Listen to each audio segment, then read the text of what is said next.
नमस्कार, AMV network देख रहे हैं आप। आपके साथ मैं हूं बबीता। खबरों की शुरुआत करेंगे लोकसभा चुनाव को लेकर। हरियाणा से बड़ी खबर आपको बता रहे हैं, जहां पर हरियाणा में डेरा सच्चा सौदा का बीजेपी को समर्थन मिला है। तो डेरा सच्चा सौदा ने बीजेपी को पूर्णतः समर्थन दे दिया है और इसका ऐलान भी कर दिया है। तो छठे चरण में कल हरियाणा में चुनाव होने वाला है और इससे पहले ये खबर बड़ी अहम हो जाती है। डेरा सच्चा सौदा ने अपना समर्थन बीजेपी को देने का ऐलान कर दिया है। तो लोकसभा चुनाव को लेकर हरियाणा से बड़ी खबर आपको बता रहे हैं। हरियाणा में डेरा सच्चा सौदा का बीजेपी को समर्थन मिला है। तो डेरा सच्चा सौदा जो कि विवादों में भी रहा है, और वहीं पर अगर राम रहीम की बात की जाए तो जेल से भी वो होकर आए हैं। काफी बड़ा उन पर विवाद भी हुआ था, कई एलिगेशन उन पर लगे थे। लेकिन अब लोकसभा चुनाव को लेकर हरियाणा से बड़ी खबर आपको बता रहे हैं, जहां पर हरियाणा में डेरा सच्चा सौदा का बीजेपी को समर्थन देने का ऐलान कर दिया गया है। तो उन्होंने कहा है कि डेरा सच्चा सौदा बीजेपी को समर्थन देगा और इसका आज ऐलान भी कर दिया गया है। तो वहीं आपको बता दें कि छठे चरण में कल हरियाणा में चुनाव होने वाला है और इससे पहले डेरा सच्चा सौदा जो कि जिनके फैन फॉलोइंग इतनी ज्यादा है, जिनके समर्थन इतने ज्यादा है, तो उन्होंने अब ये ऐलान कर दिया है। हरियाणा में काफी प्रभाव उनका बताया जाता है डेरा सच्चा सौदा का। तो इससे पहले उन्होंने, क्योंकि कल जो है हरियाणा में चुनाव होने वाले हैं और उससे पहले ये बड़ा ऐलान किया गया है डेरा सच्चा सौदा की तरफ से। उन्होंने कहा है कि उनका समर्थन बीजेपी की तरफ है और इसका ऐलान भी उन्होंने किया और ऐलान करते हुए एक वीडियो भी उन्होंने जारी किया है।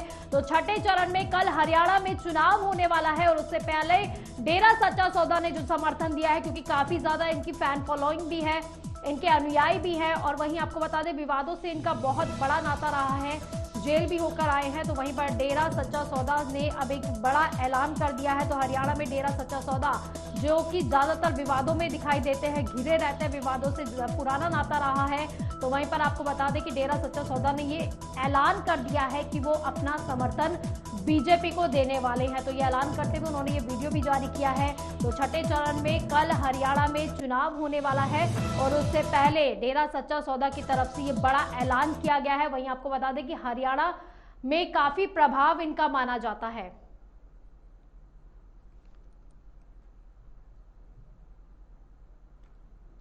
तो बड़ी खबर आपको हरियाणा से बता रहे हैं, जहां पर छठे चरण में कल हरियाणा में चुनाव होने वाले हैं और उससे पहले ये वीडियो सामने आया है जिसमें डेरा सच्चा सौदा ने ये ऐलान कर दिया है वीडियो जारी करते हुए कि उनका जो समर्थन है वो बीजेपी की तरफ है। वहीं आपको बता दें कि डेरा सच्चा सौदा जिनके काफी सारे अनुयायी हैं, लाखों फॉलोअर्स हैं, और उन्होंने ये अपना समर्थन दिया है बीजेपी को कहीं ना कहीं। तो वहीं पर काफी प्रभाव भी उनका हरियाणा में माना जाता है। तो बीजेपी के लिए एक बड़ी राहत वाली खबर भी है, क्योंकि बीजेपी को समर्थन डेरा सच्चा सौदा की तरफ से दिया गया। एक वीडियो जारी किया उन्होंने, तो बीजेपी को समर्थन देने की उन्होंने बात की है, ऐलान कर दिया है। तो वहीं आपको बता दें कि छठे चरण में कल हरियाणा में चुनाव होने वाला है और उससे पहले डेरा सच्चा सौदा ने यह बड़ा ऐलान कर दिया है।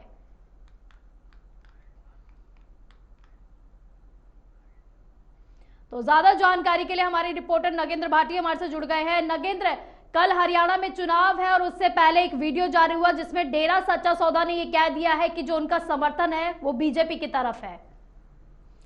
बिल्कुल, देखिए, जो बाबा राम रहीम के अनुयायी हैं वो एक लंबे समय से इंतजार कर रहे थे कि उन्हें कुछ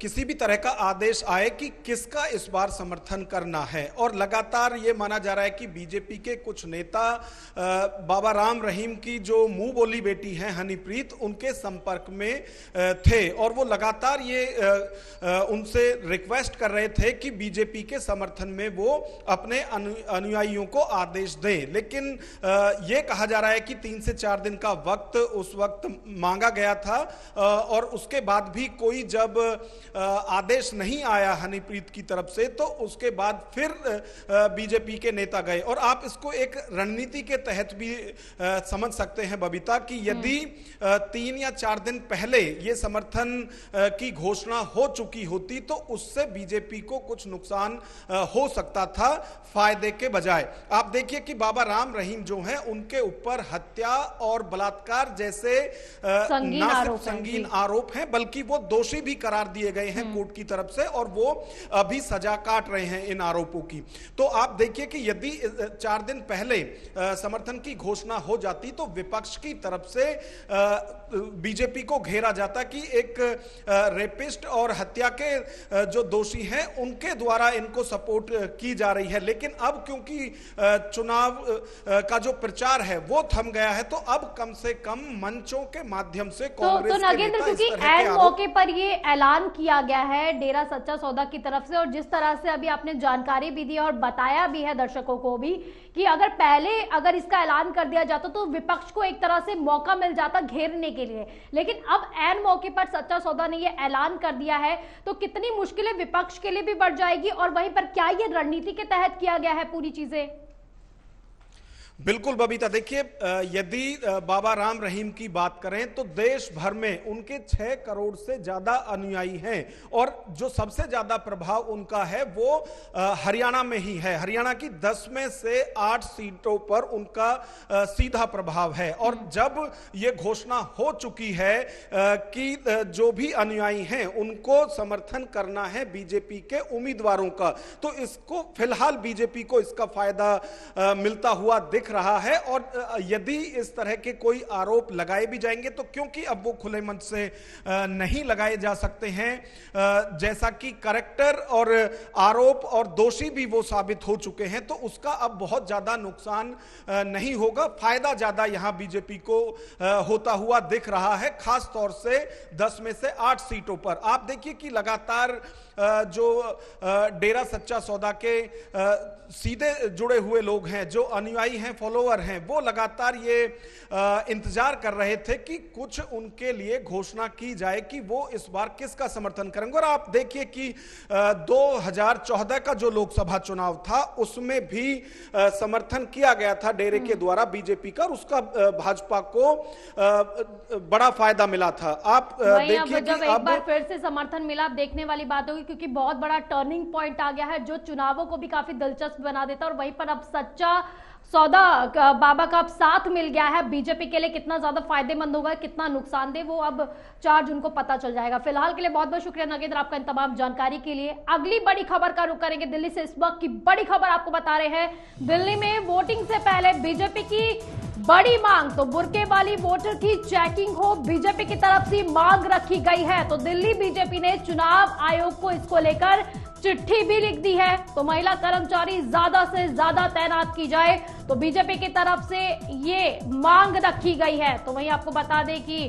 चुनाव सर पर है, तो वहीं पर दिल्ली में भी वोटिंग होनी है, तो दिल्ली में वोटिंग से पहले बीजेपी ने अपनी ये मांग रख दी है, बुर्के वाली वोटर की चेकिंग की जाए, बीजेपी की तरफ से ये मांग रखी गई है। और इसी को लेकर बीजेपी ने चुनाव आयोग को चिट्ठी भी लिखी है, और उन्होंने कहा है कि महिला कर्मचारी ज्यादा से ज्यादा तैनात की जाए, ताकि जो महिला कर्मचारी हो, वो जो बुर्के वाली वोटर्स आए, उनकी चेकिंग कर सके।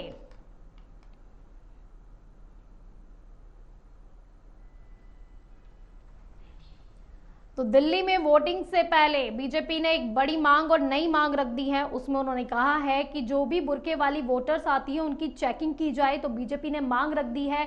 तो वहीं पर दिल्ली बीजेपी ने इसको लेकर चुनाव आयोग को चिट्ठी भी लिखी है। तो ज्यादा जानकारी के लिए हमारे पॉलिटिकल एडिटर जितेंद्र प्रताप सिंह हमारे साथ जुड़ गए हैं। जितेंद्र, दिल्ली में वोटिंग होनी है और उससे पहले बीजेपी ने बड़ी और नई मांग रख दी है।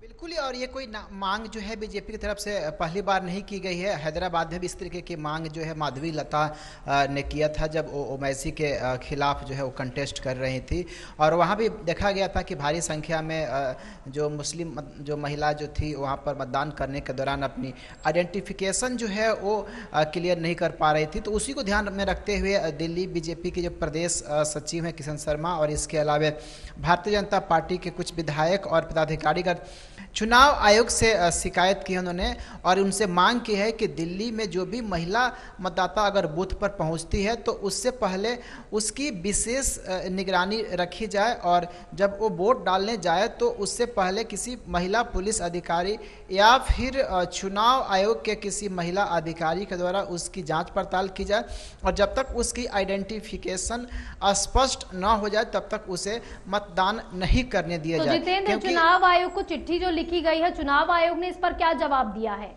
क्या वो सहमत हो गई है इस बात पर?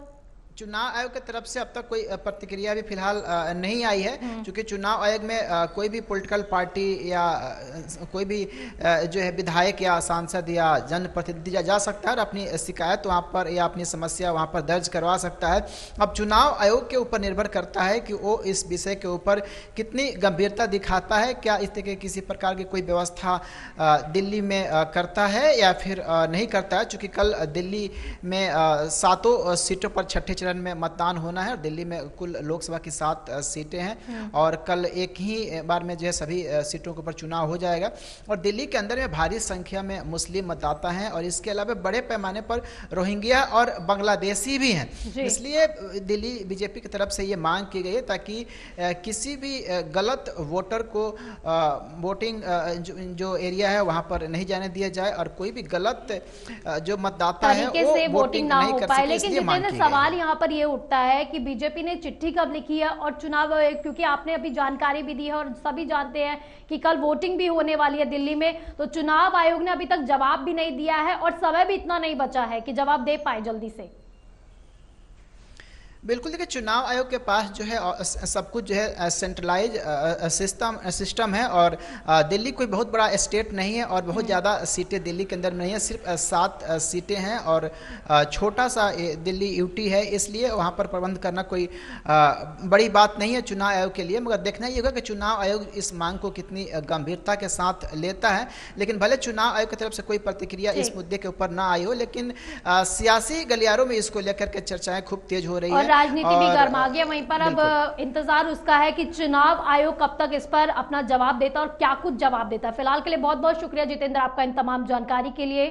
अगली बड़ी खबर का रुख करेंगे बिहार से। इस वक्त की बड़ी खबर आपको बता रहे हैं, बिहार के सारण से चुनाव लड़ रही लालू प्रसाद यादव की दूसरी बेटी रोहिणी आचार्य की मुश्किलें बढ़ गई हैं।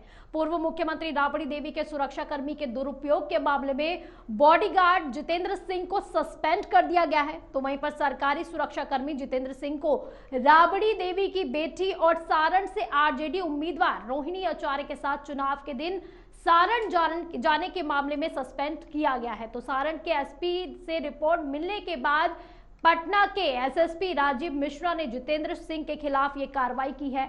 आपको बता दें कि इस मामले में रोहिणी आचार्य पर अपनी मां राबड़ी देवी के बॉडीगार्ड का गलत इस्तेमाल करने का आरोप लगाया गया है।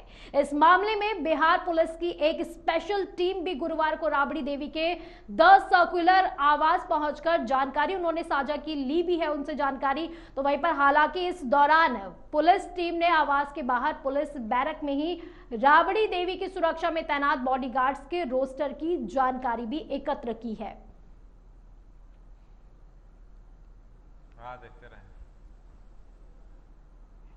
तो इसी पर ज्यादा जानकारी के लिए हमारे रिपोर्टर ओमशील भी हमारे साथ जुड़ गए हैं। ओमशील, एक तरफ सारण में चुनाव हुआ और उसके बाद जो है ये मामला काफी गर्माता जा रहा है और एक बड़ा और नया एक्शन लिया गया है रोहिणी के बॉडीगार्ड पर, जो बताया जा रहा है राबड़ी देवी के बॉडीगार्ड थे वो। बिल्कुल, देखिए जिस तरीके से 20 तारीख को सारण में वोटिंग थी और उसके बाद जो वीडियो एक वायरल हुआ उसमें ये देखा जा रहा था कि जो राबड़ी देवी के बॉडीगार्ड है जितेंद्र सिंह, वो वहां पर मौजूद थे और वो वहां पर उनको सुरक्षा दे रहे थे। इसी को लेकर जो राजीव जो पटना के एसएसपी हैं उन्होंने इस चीज को संज्ञान लिया है और जो जितेंद्र सिंह है उस पर उचित कार्रवाई करते हुए उसको सस्पेंड कर दिया गया है।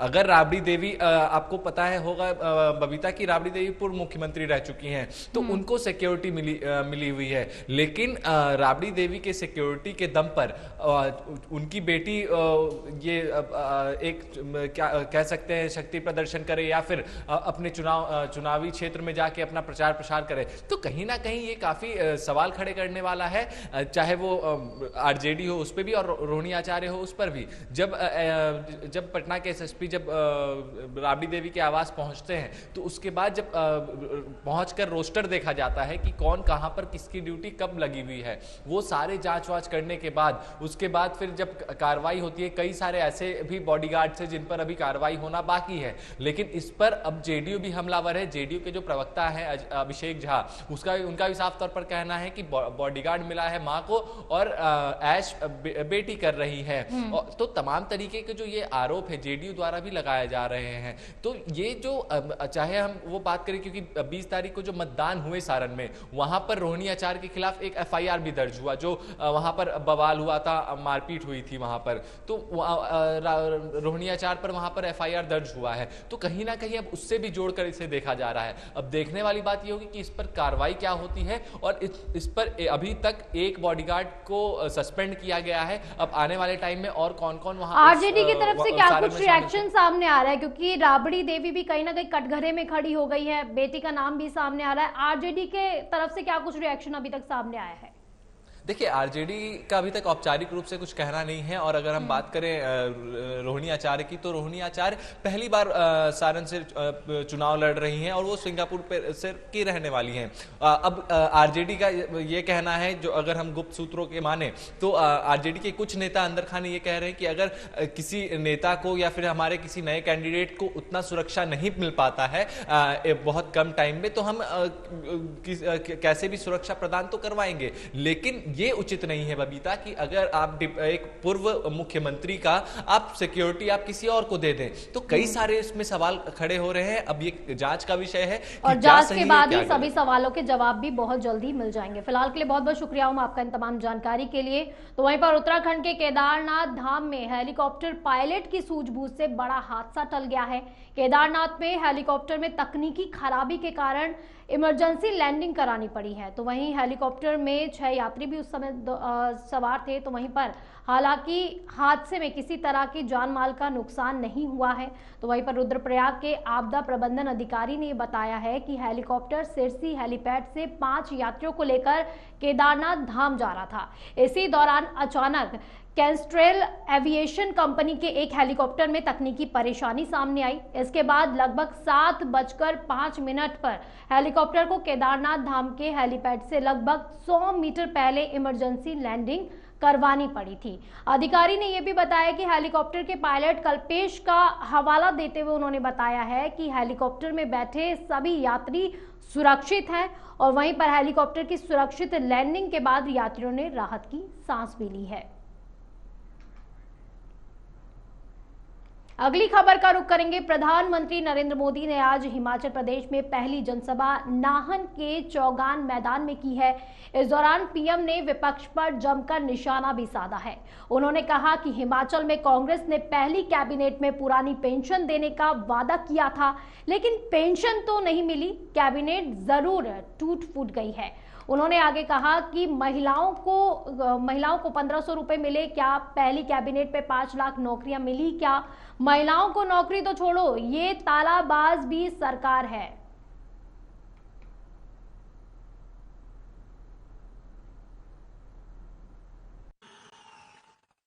5 चरणों के चुनाव हो चुके हैं। बीजेपी एनडीए की सरकार बननी पक्की हो चुकी है।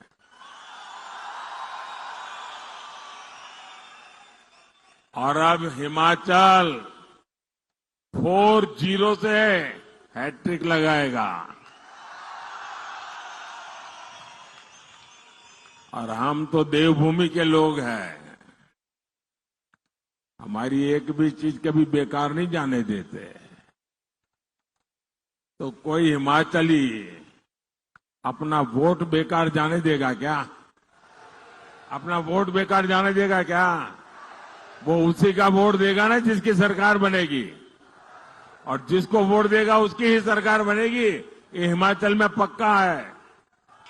आपने कांग्रेस का दौर देखा है, जब एक कमजोर सरकार देश में हुआ करती थी, उस समय पाकिस्तान हमारे सिर पर चढ़ करके नाचता था। कांग्रेस की कमजोर सरकार दुनिया में गुहार लगाती फिरती थी। मोदी ने कहा, भारत अब दुनिया के पास भीख नहीं मांगेगा, भारत अपनी लड़ाई खुद लड़ेगा। और फिर भारत ने उत्तर प्रदेश में योगी आदित्यनाथ सरकार ने ओबीसी आरक्षण की समीक्षा कराने पर विचार शुरू कर दिया है। ओबीसी आरक्षण के तहत मुसलमानों को दिए जाने वाले आरक्षण के आधार की जांच कराए जाने की चर्चाएं भी चल रही हैं। इसके लिए उत्तर प्रदेश के मुख्यमंत्री योगी आदित्यनाथ ने कहा है कि कोलकाता हाईकोर्ट ने ओबीसी आरक्षण नहीं बल्कि मुस्लिम आरक्षण को लेकर जो अपना फैसला दिया है वो स्वागत योग्य है। भारत का संविधान धर्म के आधार पर आरक्षण की अनुमति नहीं देता है। पश्चिम बंगाल के मुख्यमंत्री टीएमसी की सरकार ने राजनीतिक तुष्टीकरण की पराकाष्ठा पर चलते हुए 2010 में 118 मुस्लिम जातियों को जबरन ही ओबीसी में डालकर उन्हें आरक्षण दिया था। इसका मतलब ओबीसी का हक जबरदस्ती हड़प रही थी ममता सरकार। इसी असंवैधानिक कृत्य पर हाईकोर्ट ने टीएमसी सरकार के फैसले को पलटा है और एक जोरदार तमाचा मारा है। कोलकाता हाईकोर्ट ने ओबीसी आरक्षण नहीं बल्कि मुस्लिम आरक्षण को लेकर के जो अपना फैसला दिया है वह स्वागत योग्य है। भारत का संविधान धर्म के आधार पर आरक्षण की अनुमति नहीं देता। वेस्ट बंगाल की मुख्यमंत्री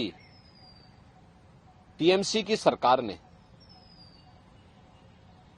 राजनीतिक तुष्टीकरण की पराकाष्ठा पर चलते हुए सन 2010 में 118 मुस्लिम जातियों को जबरन ओबीसी में घुसेड़ करके उन्हें ये आरक्षण दिया था। यानी 118 ये जातियां, इसका मतलब ओबीसी का हक जबरदस्ती हड़प रही थी। और इसी असंवैधानिक कृत्य पर माननीय उच्च न्यायालय कोलकाता ने टीएमसी गवर्नमेंट के फैसले को पलटा है और एक जोरदार तमाचा मारा है। यह कार्य वहीं उत्तराखंड में चारधाम यात्रा इस बार नए रिकॉर्ड्स बना रही है। अब तक 8 लाख से भी ज्यादा श्रद्धालु चारधाम के दर्शन कर चुके हैं। वहीं चारधाम यात्रा को लेकर सीएम पुष्कर सिंह धामी लगातार एक्शन मोड में भी है। सीएम धामी लगातार चारधाम यात्रा को लेकर बैठकें भी कर रहे हैं। सीएम ने आज फिर एक बार वर्चुअली अधिकारियों के साथ बैठक की है और अधिकारियों को जरूरी दिशा निर्देश भी दिए हैं। इस बैठक में चारधाम यात्रा की व्यवस्था के संबंध में चर्चा की गई है।